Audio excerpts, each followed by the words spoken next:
है आपका free study के यूट्यूब चैनल में।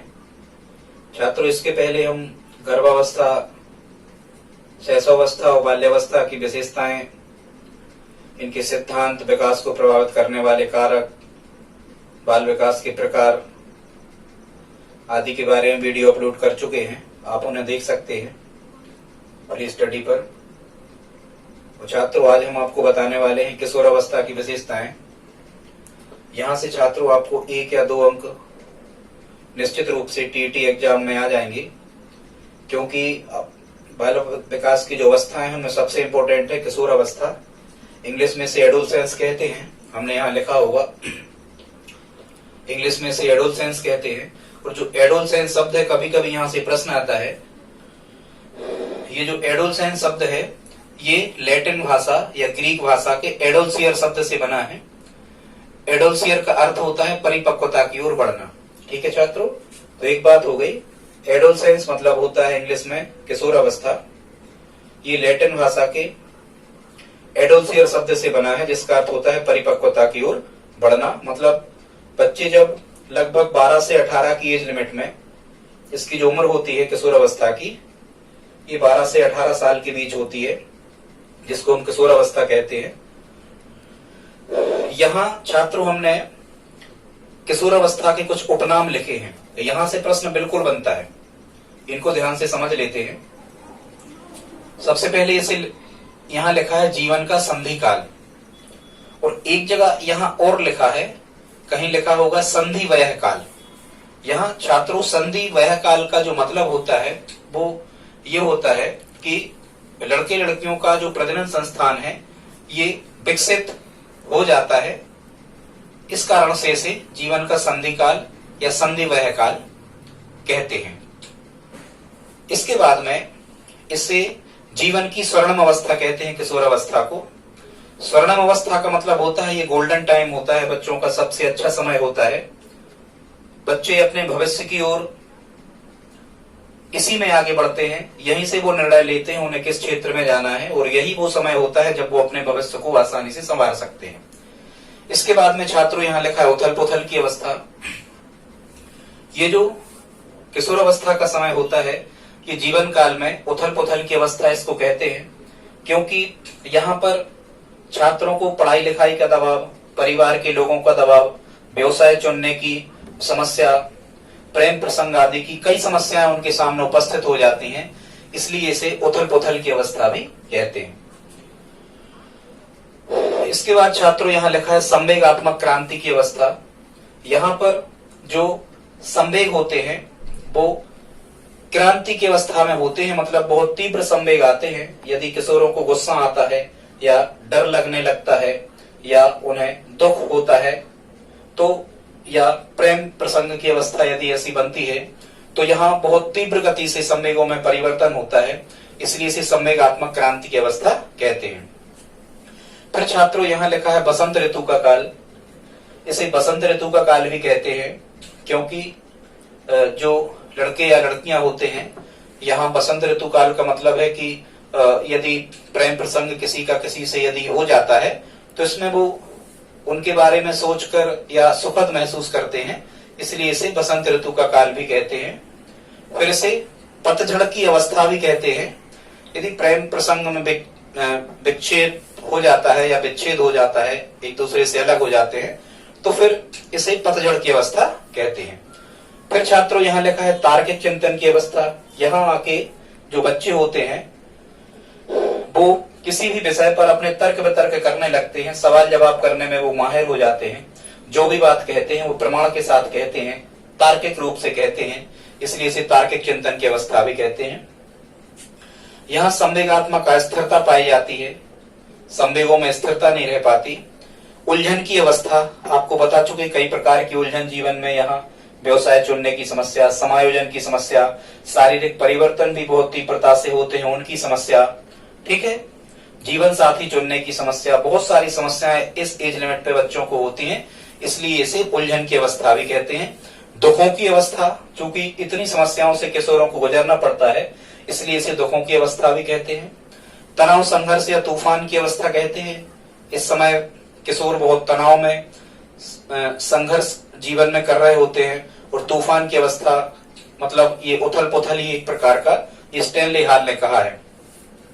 मूर्त और अमूर्त चिंतन की अवस्था, मूर्त मतलब जो वस्तुएं वो सामने देखते हैं उनके बारे में भी सोचते हैं, और जिन वस्तुओं को वो नहीं देखते हैं उनके बारे में भी सोचते हैं, मतलब मूर्त और अमूर्त दोनों प्रकार का चिंतन बच्चे करने लगते हैं। इसे समस्याओं की आयु कहते हैं, क्योंकि बहुत सारी समस्याएं होती है जीवन में, हम आपको बता चुके, और उन समस्याओं को चूंकि शैशवावस्था या बाल्यावस्था में तो उन समस्याओं को परिवार वाले निपटाते थे, लेकिन किशोर अवस्था में यदि आप 12 से 18 की एज लिमिट में आ गए हो तो आपके जीवन की समस्याएं आपको ही निपटाना होंगी, इसलिए इसे समस्याओं की आयु भी कहा जाता है। फिर यहाँ छात्रों लिखा है आकस्मिक या त्वरित विकास की अवस्था। देखो किशोर अवस्था कैसे आती है, इस संदर्भ में आपको दो सिद्धांत दिए गए हैं। एक जो सिद्धांत है वो कहता है किशोर अवस्था के आकस्मिक या त्वरित विकास का सिद्धांत, वही है ये, त्वरित मतलब तुरंत या आकस्मिक। किशोर अवस्था के आकस्मिक विकास का सिद्धांत ये दिया था स्टैनली हॉल ने। किसने दिया था? स्टैनली हॉल ने, ठीक है। या हम कहें कि अचानक से आकस्मिक से स्टे लग जाता ना किसी भवन निर्माण जमीन आदि पे, तो हम कह सकते इसे आकस्मिक, अचानक से स्टे लग गया, ऐसा कैसे हो सकता, अपन कहते हैं, ठीक है। हालचाल जानने लोग आ जाते हैं, कैसे स्टे लग गया, यहां से जोड़ देना अचानक से। और ये किशोर अवस्था के आकस्मिक विकास का सिद्धांत दिया था 1904 में स्टैनली हॉल ने। और स्टैनली हॉल ने 1904 में ही, ध्यान रखना, स्टैनली हॉल जो है इनने ही सबसे ज्यादा कार्य किया है किशोर अवस्था पे। इनने ही पुस्तक लिखी थी एडोलसेंस। एडोलसेंस पुस्तक भी किसकी है? स्टैनली हॉल की, ठीक है। एडोलसेंस, ये तो याद हो ही जाएगा। आकस्मिक विकास का सिद्धांत मतलब, ये आकस्मिक विकास का सिद्धांत ये कहता है कि किशोरों में जो शारीरिक परिवर्तन होते हैं ये धीरे धीरे नहीं होते हैं, एकदम से उनके शरीर में परिवर्तन हो जाते हैं। लड़के लड़कियों के इस अवस्था में आने पर, 12 से 18 वर्ष की अवस्था में आने पर उनके शरीर में अचानक से परिवर्तन होते हैं, ये धीरे धीरे नहीं होते। इसे ही आकस्मिक विकास का सिद्धांत कहते हैं। मुख्य रूप से ये शारीरिक परिवर्तन से संबंधित है, और यही शारीरिक परिवर्तन होने के कारण स्टैनली हॉल ने इसे नया जन्म काल कहा है, कि बच्चों का फिर से पुनः जन्म होता है इस एज लिमिट में। और इसे ही कहा है उनने परिवर्तन का काल।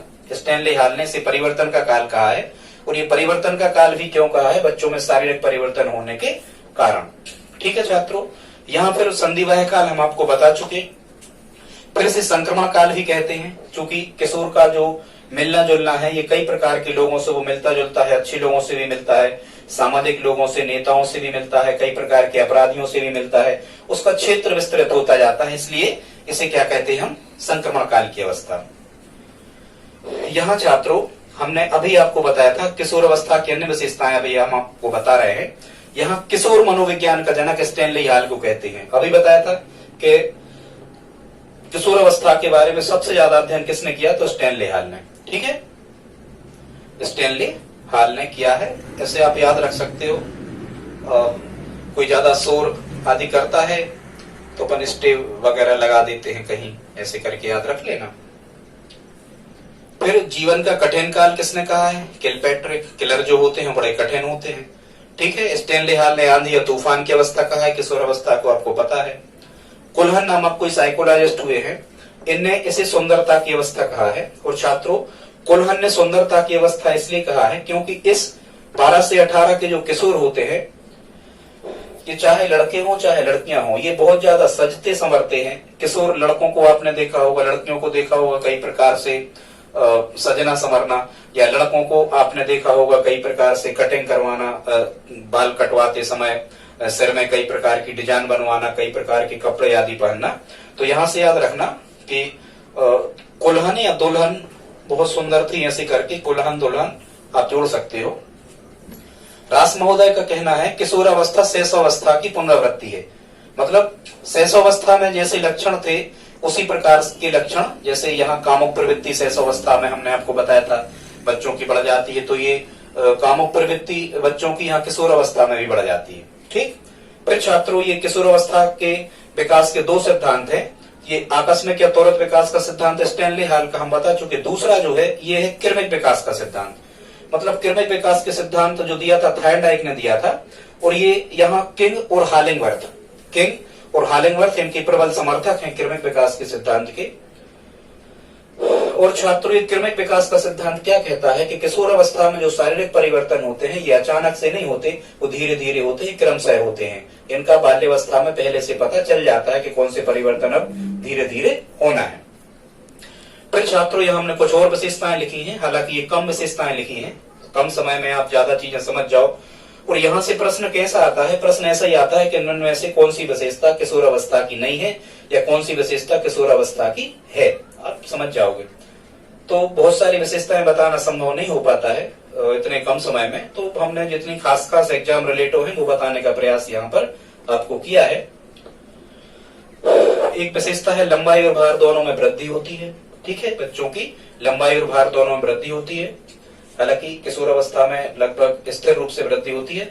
यहाँ बच्चों की ध्यान प्रवृत्ति मतलब पढ़ने की क्षमता बहुत तेज हो जाती है। जैसे शैशवावस्था या बाल्यावस्था में उनका मन नहीं लगता था, एक स्थान पर लगातार ध्यान केंद्रित नहीं कर सकते थे, तो यहाँ ध्यान केंद्रित करने की क्षमता का विकास हो जाता है। मित्रता में घनिष्ठता आती है, बहुत घनिष्ठ मित्र बच्चे बनाते हैं, एक दूसरे पर मरने मिटने को तैयार बच्चे हो जाते हैं। नशा और अपराध में वृद्धि होती है, किशोर जो होते हैं वो नशा की आदत में लिप्त हो जाते हैं और कई प्रकार के अपराधों में भी लिप्त होने की प्रवृत्ति इस एज लिमिट में बढ़ जाती है। यहाँ मस्तिष्क का भार 12 से 1400 ग्राम लगभग हो जाता है, हालांकि 1400 ग्राम ये पुरुषों का होता है और महिलाओं का 1350 ग्राम होता है। मस्तिष्क का भार 50 ग्राम कम होता है। यहाँ जो काम प्रवृत्ति होती है बच्चों की, ये शीर्ष पर होती है। यहाँ विषमलिंगी आकर्षण भी होता है, लड़के लड़कियों के प्रति और लड़कियां लड़कों के प्रति इस एज लिमिट में आकर्षित होती हैं। यहाँ लिखा है जननांगों का पूर्ण विकास हो जाता है, जो उनके कामुक अंग होते हैं उनका यहाँ पर पूर्ण विकास हो जाता है। दिवा स्वप्न देखने की शक्ति मतलब वो लगातार कुछ न कुछ स्वप्न देखते रहते हैं, अच्छा अच्छा सोचते रहते हैं, भले वैसा संभव हो या ना हो, वो अच्छे अच्छे स्वप्न देखना जीवन में, ये दिवा स्वप्न देखने की प्रवृत्ति उनमें यहाँ बढ़ जाती है। हालांकि छात्रों, स्वप्न देखना चाहिए, थोड़ी पैसा लगता है, अच्छा अच्छा सोचना चाहिए, कोई बात नहीं। यहाँ कल्पना शक्ति मतलब सोचने की जो उनकी शक्ति होती है वो चरम पर होती है, बहुत ज्यादा छात्र सोचते हैं। यहाँ बता ही चुके थे हम, विषमलिंगी आकर्षण बच्चों का यहाँ बढ़ जाता है। प्रेम, दया और क्रोध के संवेगों में तीव्रता आ जाती है। यदि प्रेम करेंगे तो बहुत ज्यादा करेंगे, दया और गुस्सा करेंगे तो किसी पर तो बहुत ज्यादा गुस्सा होने आएगी, इनके संवेगों में तीव्रता हो जाती है। यहाँ छात्रों, सामाजिक भावना का भी पूर्ण विकास हो जाता है। बच्चों में सामाजिक कार्य करने की भावना विकसित हो जाती है। समाज में वो सम्मान चाहते हैं, समाज में वो अपना स्थान बनाना चाहते हैं, इसलिए सामाजिक और धार्मिक कार्यक्रमों वगैरह में वो बहुत बढ़ चढ़कर हिस्सा लेने लगते हैं इस एज लिमिट में। समाज सेवा की भावना उनमें आ जाती है। वीर पूजा की भावना उनमें आ जाती है। छात्रों, वीर पूजा का मतलब है कि किसी भी महापुरुष को, विवेकानंद जी या अन्य किसी भी महापुरुष को वो अपना आदर्श मानने लगते हैं। कोई फिल्मी हीरोइन या हीरो को भी मान सकते हैं, कुछ भी, उसको आदर्श मानने लगते हैं और उसके जैसा वो बनना चाहते हैं, ये वीर पूजा कहलाती है। विद्रोह की भावना बहुत प्रबल स्थान इस एज लिमिट में लिए होती है। कभी कोई आंदोलन वगैरह होना है या किसी नियम आदि जो उन्हें खराब लगता है उसको बदला जाना है, तो किशोर बहुत बढ़ चढ़कर इसमें हिस्सा लेते हैं। ईश्वर और धर्म में उनका विश्वास इस एज लिमिट में बढ़ता जाता है, स्थायी हो जाता है।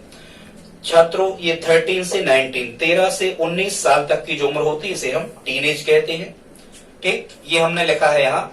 जो बालक होते हैं इनकी लंबाई में वृद्धि होती है 18 वर्ष तक, और जो बालिकाएं होती हैं इनकी लंबाई में वृद्धि होती है 16 वर्ष तक। इसके बाद संभव नहीं होती, कितने भी दवा आप लेते रहो। यहाँ छात्रों को इस एज लिमिट में जीवन दर्शन का ज्ञान हो जाता है। उनका जीवन उनने जन्म क्यों लिया है, उन्हें कौन से कर्म करना है, क्या अच्छा है क्या खराब है, क्या करने से नरक की प्राप्ति होगी, क्या करने से स्वर्ग की प्राप्ति होगी, आत्मा क्या है, परमात्मा क्या है, ये सब ज्ञान इनको यहाँ इस एज लिमिट में हो जाता है, जिसे जीवन दर्शन कहते हैं। छात्रों, यहाँ किशोरों की मृत्यु दर अधिक होती है। किशोरों की मृत्यु दर अधिक होती है। प्रेम प्रसंग आदि में पढ़कर यहाँ किशोर सुसाइड आदि कर लेते हैं, इसलिए मृत्यु दर यहाँ ज्यादा उनकी होती है। या वर्क नहीं मिलने से या परीक्षा में पास नहीं होने से सुसाइड, आत्महत्या, ठीक है, ये यहाँ ज्यादा होता है। यहाँ मानसिक रोगों में टेंशन बना लेते हैं ऐसे किशोर, यदि किसी परीक्षा आदि में पास नहीं हो पाए, अपना लक्ष्य हासिल नहीं कर पाए तो मानसिक रोग। अक्ल की दाढ़ किशोर अवस्था के बाद और प्रौढ़ अवस्था के पहले निकलने लगती है। नशीली वस्तुओं का सेवन किशोर बढ़ा लेते हैं। स्मृति शक्ति का विकास हो जाता है, मतलब मेमोरी पावर उनका बहुत ज्यादा बढ़ जाता है, याददाश्त क्षमता बढ़ जाती है। छात्रों, इतनी विशेषताएं पर्याप्त हैं, बहुत सी विशेषताएं हो सकती हैं। ऑप्शन आने पर आप हम कह सकते हैं बड़े आसानी से आप दिमाग लगा सकते हो कि ये किशोर की है या शैशव की है, बाल्यावस्था की है। वहां केवल 4 ऑप्शन होते हैं, तो आपको 3 ऑप्शन नेग्लेक्ट करने में, 3 ऑप्शन से एलिमिनेट करने में कोई समस्या ज्यादा हमें लगता है नहीं होगी। यह छात्रों हमने लिखा है किशोरावस्था की समस्याएं। किशोर को किन किन समस्याओं से गुजरना पड़ता है, तो व्यवसाय, चुनाव की चिंता, व्यवसाय क्या करें क्या ना करें, कौन सा धंधा करें, कहाँ नौकरी करें, ये समस्या होती है। शारीरिक विकास, शरीर में एकदम से परिवर्तन होते हैं, वो समझ नहीं पाते हैं। लड़के लड़कियां तो एक समस्या ये आती है, समायोजन नहीं कर पाते, घर में, परिवार में, विद्यालय में, मित्रों से, रिश्तेदारों से, किसी न किसी से उनकी अनबन बनी रहती है, समायोजन की समस्या। काम संबंधी समस्या, मतलब विषमलिंगी आकर्षण संबंधी समस्या यहाँ हो जाती है। संवेगात्मक अस्थिरता होती है, संवेगों पर नियंत्रण नहीं रख पाते हैं। और यहाँ से आप समझ सकते हो, हमने यहाँ लिखा है अन्य समस्याएं। ऑप्शन से तय होगा कई समस्याएं किशोरों की हो सकती हैं। यहाँ से प्रश्न यदि आता है तो ऐसा ही आता है कि निम्न में से कौन सी समस्या किशोरों की नहीं है या किशोरावस्था की नहीं है। तो आप इतना यदि पढ़ लेते हो, आप नोट्स बना लेते हो, कॉपी पेन पर लिख लेते हो, तो हमें लगता है इससे ज्यादा किशोरावस्था में प्रश्न आने वाले नहीं है। हमने पेपर्स में देखा है। छात्रों, यदि ये वीडियो आपको अच्छा लगा हो तो please like, share, subscribe, comment जरूर करें। धन्यवाद।